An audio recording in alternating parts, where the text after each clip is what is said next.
becoming more common to hear people talk about their phones ringing less. Some business owners are getting concerned about the volume of work they have. I even heard about a business owner who had someone knock on their door looking for a job. Things are changing. What does that mean for your business, and how can we prepare? Stay tuned to find out. Running a service business can be hard. It is not unusual for business owners in industries like contracting, home repair, auto repair, business-to-business services like janitorial, IT and accounting, and many others to feel overwhelmed by all the priorities facing them at any given time. Between addressing the needs of the customers, managing the employees, figuring out the financials, and getting processes in place, feeling like you're making significant progress on your business journey can be difficult. Welcome to Service Industry Success, hosted by Brian Harding. Each week, Brian will look at real-world strategies for building the business you are dreaming of, while also sharing tactics to get through some of the most frustrating parts of business ownership with a lot more ease. Let's get started. So, for most of you, you know that I successfully started, scaled, exited a profitable service company. When I left, we had over 50 employees that I trusted. That allowed me to work only 3 days a week. We invoiced over 9,000 jobs a year, so it allowed me to work more or less because I wanted to, not because I had to. That all sounds fantastic. But that is not how it started.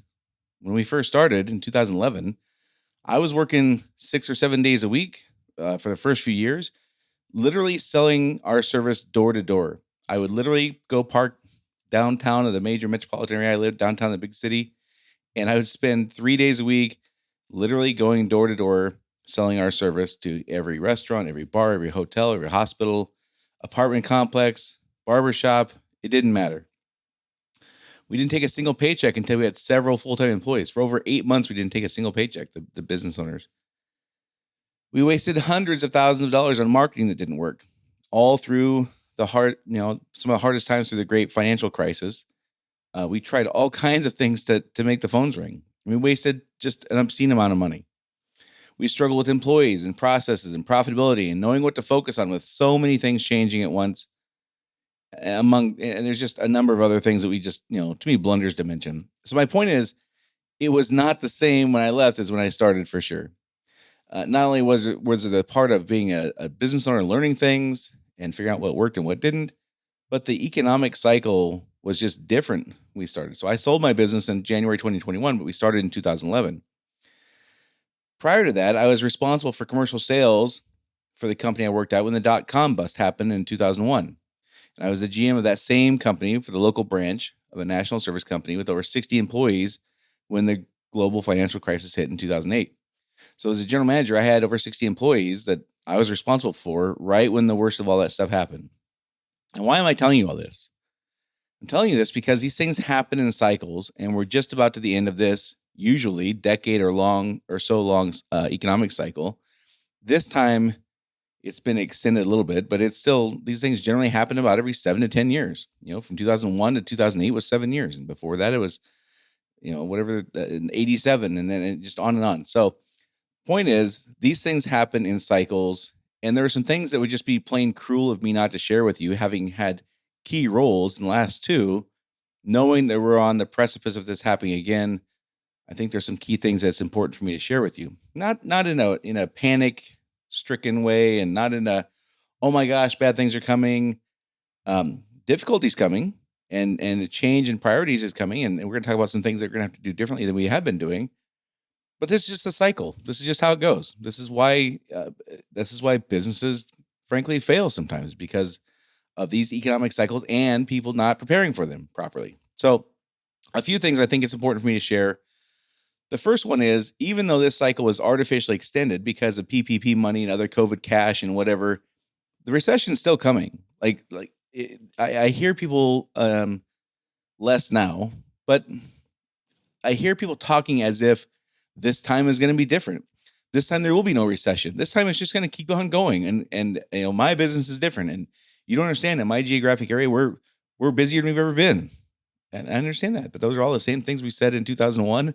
And I assure you that's the same things we said in 2008, because that was a very short cycle. So even though it was artificially extended, it's still coming. This may be the most important thing for any business owner to just wrap their heads around. It's coming. Winter is coming, and leaves are falling off the trees. And another thing I'll share is this kind of this pendulum kind of analogy I use. And in my mind, 45% of our time as business owners, we are desperately seeking more employees. 45% of our time, we're desperately seeking more work. And 10% of the time is that sweet spot right in the middle where we pass from the one end of the pendulum where we need more work through the 10% to the other end of the pendulum where we need more employees. And then we hang out there for years and then it comes right back through again. Now, is it exactly 45 to 45? Probably not. It maybe, I don't know, maybe it's 40, 50 and 10. Maybe it's, I don't know. Roughly though, a little less than half our time, we desperately need more work. A little less than half our time, we desperately need more employees. And then we pass through the sweet spot. It's important that we keep mindful of that, because what happens is we get so confident, like in this period now, people are so confident that all we got to do is get more employees because the phone's just going to keep ringing. I mean, it's just like, why wouldn't it? It's been working for 3, 4, 5 years. Like, we got our marketing dialed in and the messaging is just right and our employees get it. All I need is more employees, and we're just going to be like perfect. Like, it's just going to be all perfect. And this is one of the hardest things it was for me to get my head around, both as a business owner, a manager for a large company, a large branch of a company, in sales. It didn't matter. There's not really a time, a prolonged period, extended period of time where we're going to be in that sweet spot range. The likelihood, or the likelihood that we're going to have this extended period of time where we have just the right amount of work for just the right amount of employees, that's just not reality in my experience. It's just not. There's always too many employees, or there's always too much work, or not enough employees, or not enough work, however you want to look at it. It just, the periods of time we have that perfect balance are fleeting. They just don't last very long. And we usually pass through them on the way to the other problem that we're not prepared for sometimes, because we've convinced ourselves it's different this time. And it's not different this time. It's not ever different this time. We can look back since, the 1700s and see economic cycles on this continent in the United States.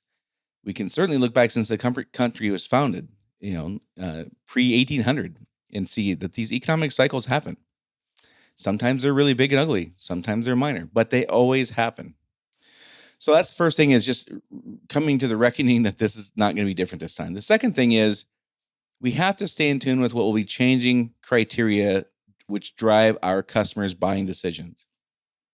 What works for people when they're flush with cash to compel them to buy right now, which most of us want to do. We want to get out to the job site, provide an estimate. They say yes today. We start the work today. We start the work tomorrow, next week, whatever it is. But most of us have a goal of getting them to say yes rapidly. The things that make that happen when people are flush with cash, as they've been for the last few years, I'm recording this in early 2023, are different when they're nervous about things like their spouse's job security, or that their neighbor just got laid off and they're like, what is going on? What uncertainty drives much different decision making, and the criteria that drive those decisions are much different when people are uncertain than when they are very confident in their economic and social status future.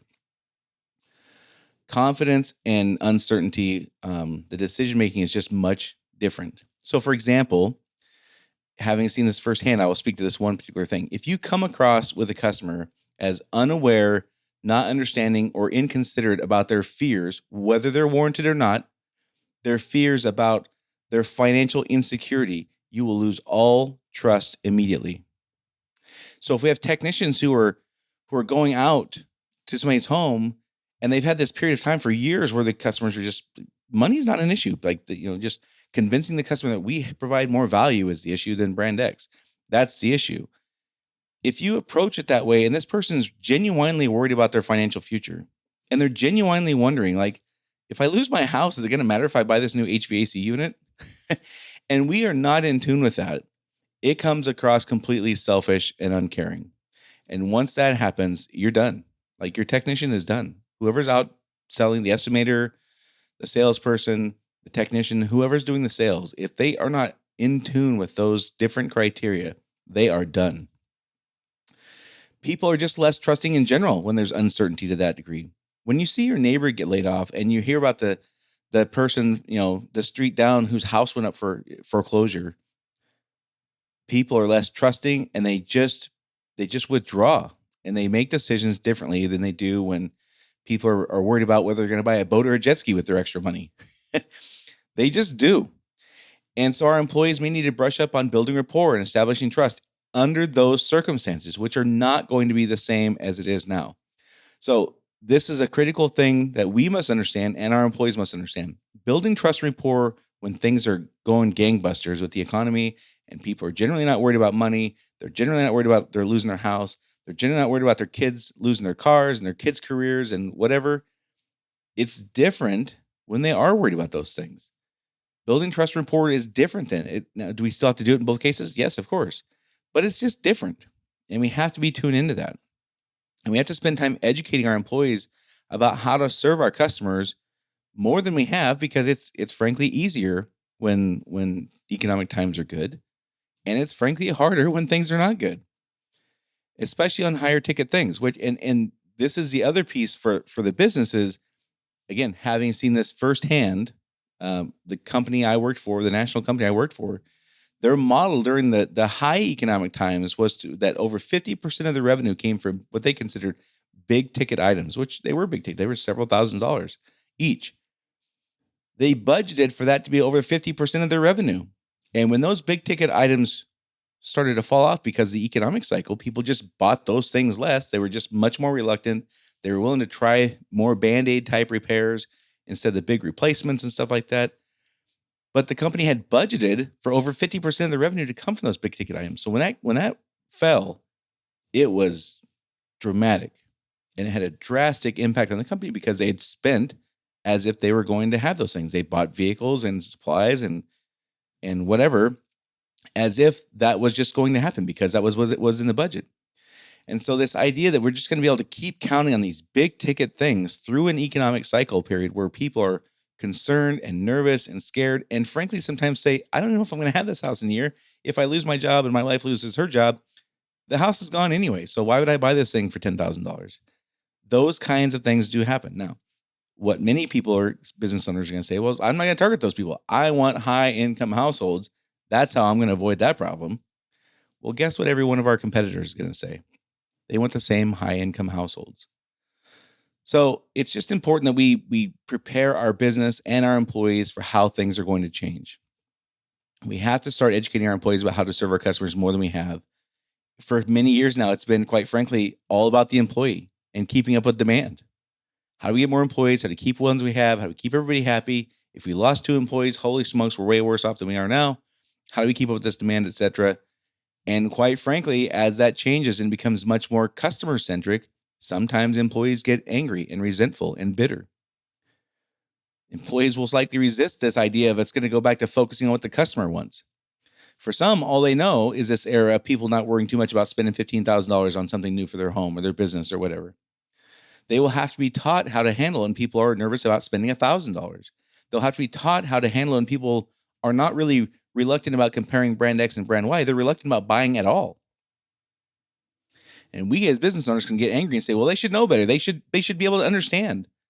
Well, in my experience, it takes some time and some education.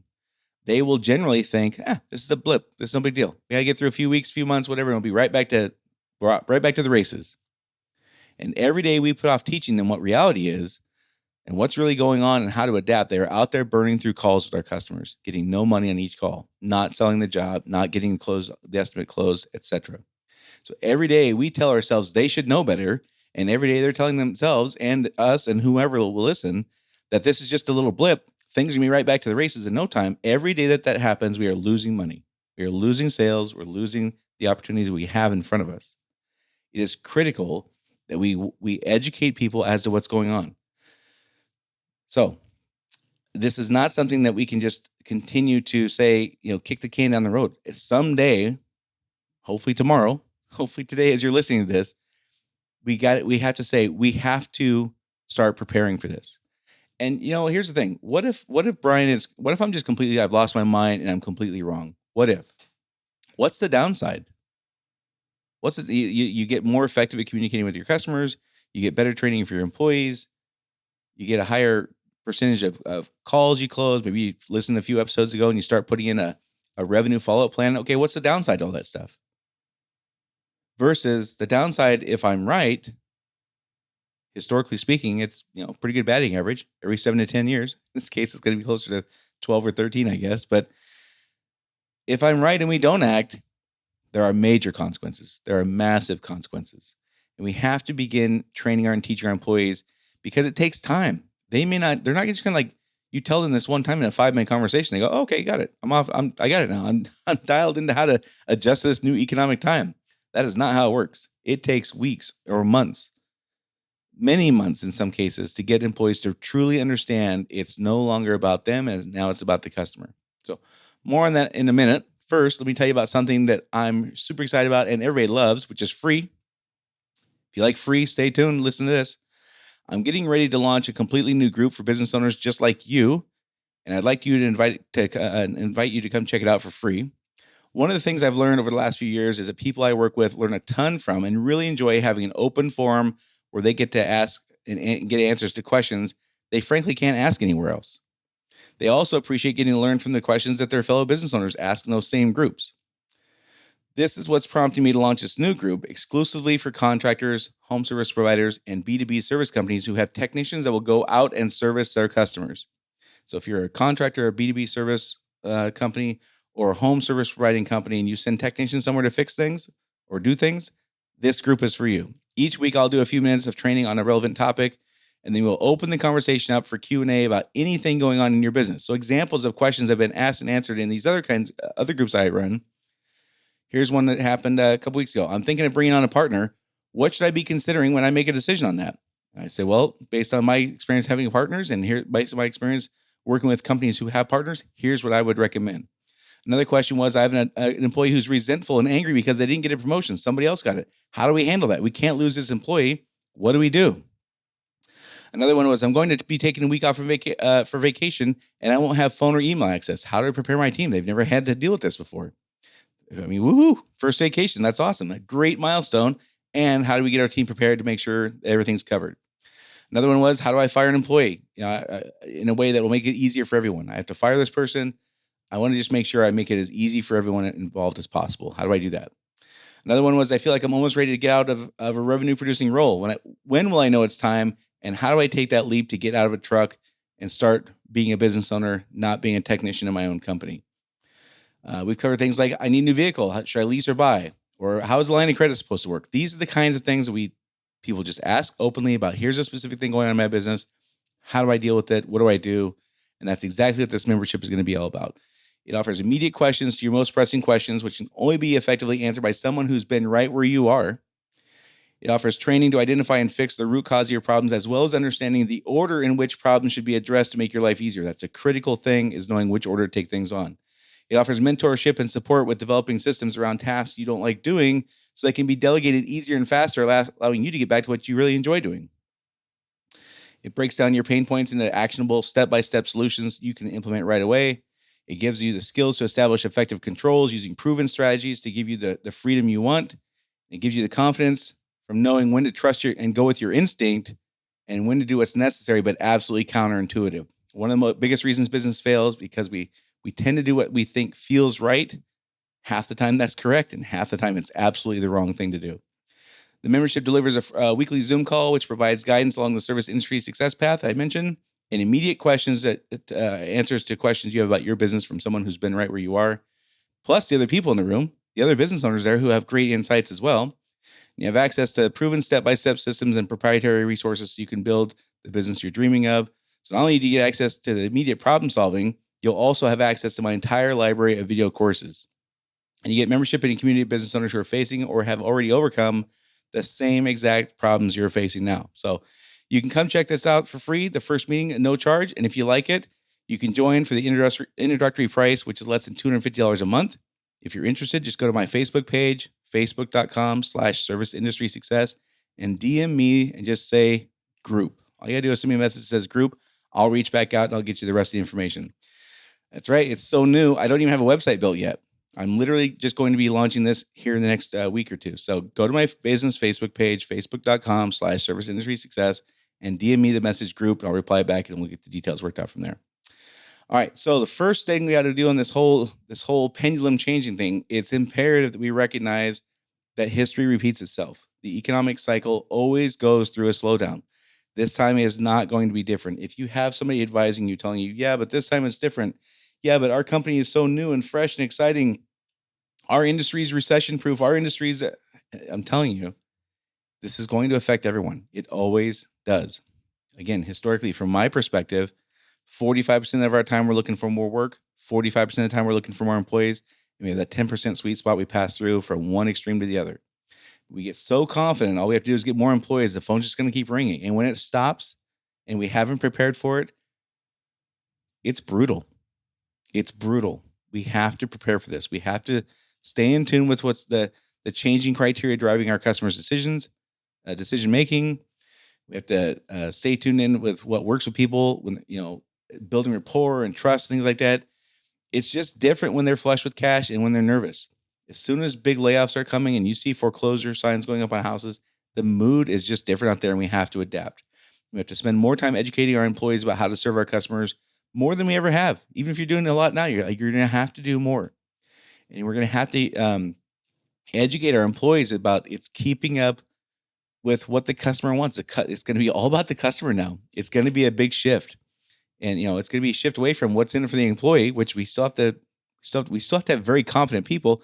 And this is the other thing. We have to have the idea that we can just push confident employees aside because now the focus on the customer. You need qualified employees in this cycle more than ever because you have to have somebody who gets it. We have to have people who get it. We have to spend time training. We have to spend time educating them and getting feedback from them. What's working, what's not working. It's critical that we are in tune with how our customers make decisions for what we're coming into.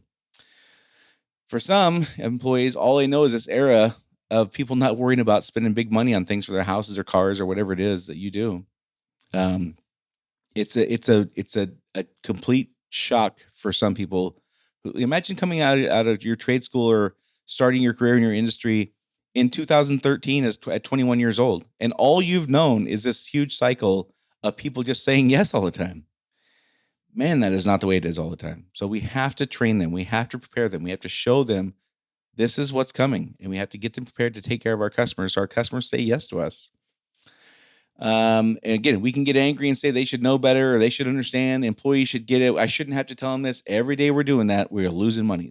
They're burning through calls every day. We are taking that approach because they're out there operating as if the world should still be catering to them, and that's just not how it is. So, all right, if you're interested in trying out that new group membership, I'm so excited about this. I'm really, really, really excited about this. I finally get to do this kind of group we've been talking about for a long time. I'm super thrilled. I think you're gonna love it. Go to my page, Service Industry Success on Facebook. It's just facebook.com/Service Industry Success. Shoot me a DM on there. It says group. I'll respond and take care of all the details. All right. Other than that, if you haven't had a chance yet, please subscribe.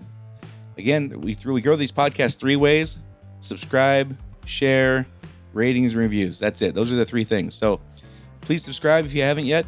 Share this podcast with a friend or colleague who's a business owner in the service industry.